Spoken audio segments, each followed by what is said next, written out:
तो हेलो दोस्तों, आप देख रहे हैं पेनी पॉकेट्स और आज के इस वीडियो में हम डिस्कस कर रहे हैं आईआरएफसी के बारे में, इंडियन रेलवे फाइनेंस कॉरपोरेशन। जैसा कि हमने अपने पिछले कई वीडियोस में आईआरएफसी को कवर किया है और वहां टाइम टू टाइम आपको यही बताने की कोशिश की है कि इस शेयर में ऐसा कोई प्रॉब्लम नहीं दिख रहा जिसके वजह से इसे सेल कर दिया जाए। मतलब ये इन इन्वेस्टर्स के लिए है जो लॉन्ग टर्म का व्यू रखें। और अगर ट्रेडिंग पर्पस के लिए शेयर्स में ट्रेड कर रहे हैं तो तब तक इसे ज्यादा ट्रेड ना करें जब तक ये 190 के लेवल से ऊपर नहीं जाता। जैसा कि आज के सेशन में आपने देखा है कि 173 के रुपीस को इसने टच कर लिया है। मतलब आज शेयर 2% और गिरा।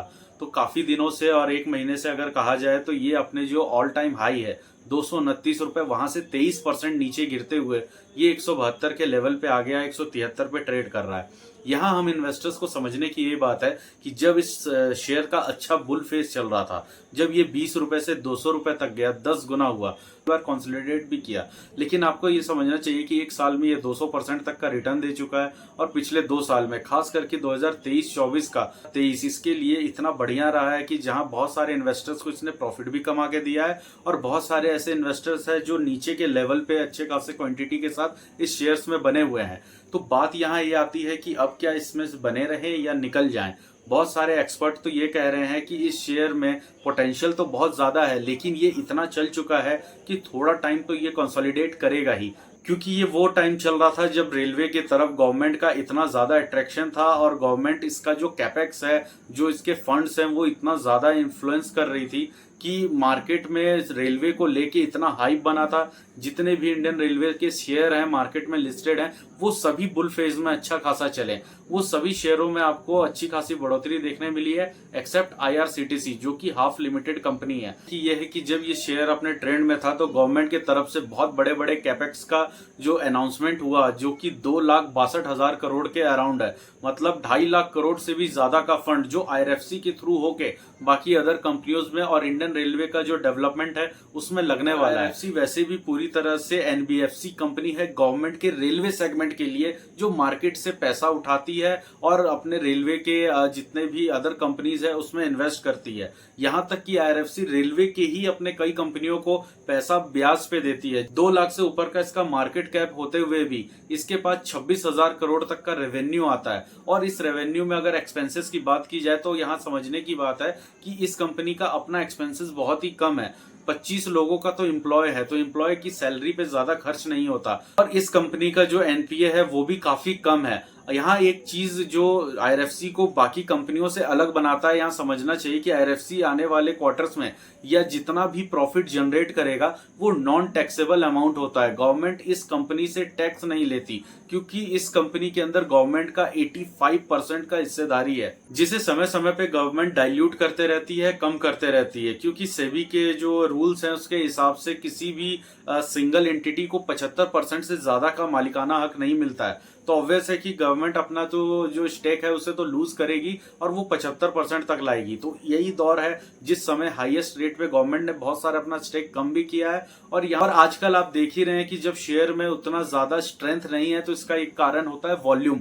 जब कंपनी अच्छी हो, इसका मार्केट कैप स्ट्रांग हो, कंपनी के पास फंड बैलेंस शीट स्ट्रांग हो, कंपनी का जो कैपेक्स है वो भी बहुत है, ना तो फंड की कमी है और ना काम की कमी है। आने वाले समय में रेलवे का जो विजन है, इस तरह से रेलवे में इतने सारे मतलब गवर्नमेंट की तरफ से नए नए ट्रेन चलाए जा रहे हैं, अनाउंसमेंट हो रहे हैं, जैसे नमो भारत हो गया और अमृत भारत है। और सबसे ज्यादा पॉपुलर और हिट है जो हमें ऑन ट्रैक दिखता है वो वंदे भारत है। वंदे भारत एक ऐसा सेगमेंट है, हिट और पॉपुलर तो है ही। अभी आपने हाल ही में देखा होगा कि वंदे भारत का जो स्लीपिंग कोच है वो भी लॉन्च कर दिया गया है और आने वाले 5,000 ऐसे कोच हैं जो कि इस साल के एंड तक में ऑन ट्रैक आपको देखने को मिलेंगे। तो आप समझ सकते हैं कि रेलवे के पास कितना बड़ा ऑर्डर बुक है और कितना बड़ा पोटेंशियल है जो कि ग्राउंड पे वर्क करना है। ये सारा काम, ये सारी फंडिंग और ये सारा पैसा आईआरएफसी के थ्रू ही जाने वाला है। तो इसका जो फ्यूचर में ग्रोथ है वो काफी ज्यादा है। जिस तरीके से शेयर अभी अपने डाउन फेज में आया है तो ये एक अपॉर्चुनिटी की तरह देखिए, क्योंकि जैसा कि एज अ इन्वेस्टर्स आप जानते हैं कि पिछले 2 से 3 साल में इंडियन रेलवे का पूरा चेहरा ही चेंज हो गया है और आने वाले 5 साल में तो कुछ ज्यादा ही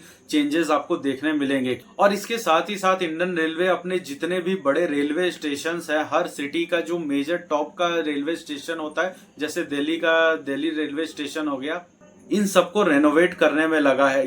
ये जितने भी रेलवे स्टेशन है इसे मॉडर्न तरीके से बनाया जाएगा तो ऑब्वियस है। तो रेलवे के ऐसे बहुत सारे प्रोजेक्ट्स है जो कि आईआरएफसी के थ्रू ही होने वाले हैं, और आईआरएफसी के थ्रू सारा पैसा जब सेंट्रल गवर्नमेंट की तरफ से रेलवे के इम्प्लीमेंटेशन में जाएगा तो ऑब्वियस है कि आईआरएफसी को रेवेन्यू में भी फायदा होगा और इसके शेयर प्राइस में भी जंप होगा, क्योंकि मार्केट में जितने भी शेयर्स हैं इसके उसमें सबसे ज्यादा 80% तो गवर्नमेंट के पास है। तो गवर्नमेंट इसमें जल्दी डाइल्यूट तो करेगी नहीं और मार्केट में इस शेयर्स की जो डिमांड है वो बढ़ते जाएगी। इस वजह से शेयर प्राइस भी इंप्रूव होगा, और शेयर प्राइस को बढ़ने के लिए इसके वॉल्यूम्स का बढ़ना जरूरी है, जिसमें कि आप देख सकते हैं कि शेयर प्राइस जब इसका बहुत ही अच्छे तरीके से ऊपर अपर सर्किट लगा रहा था, जब ये आगे बढ़ रहा था, तब इसके जो वॉल्यूम्स थे वो 3 से 4 करोड़ पर डे के थे, जो कि अब 1 से 2 करोड़ के बीच आ गया। तो ऑब्वियस है कि ये शेयर प्राइस 170 और 80 के बीच में अभी बहुत दिनों से फंसा हुआ है। और अगर हम फिलहाल आईआरएफसी के शेयर टारगेट की बात करें तो फिलहाल 165 का जो सपोर्ट रेंज है उसे ये ब्रेक नहीं करना होगा,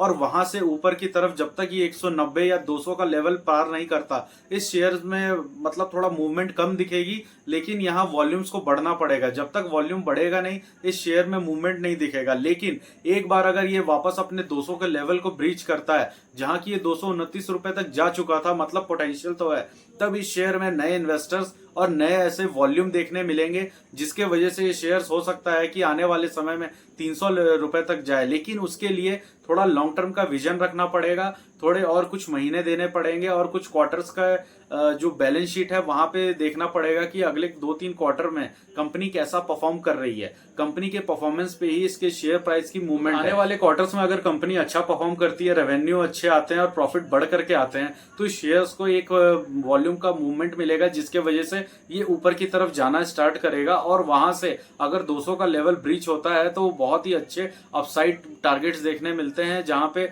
250 रुपए तक का ये टारगेट आ सकता है इस साल के एंड तक। इस चैनल को लाइक करें, सब्सक्राइब करें, शेयर करें, और हम मिलते हैं अपने नेक्स्ट वीडियो में।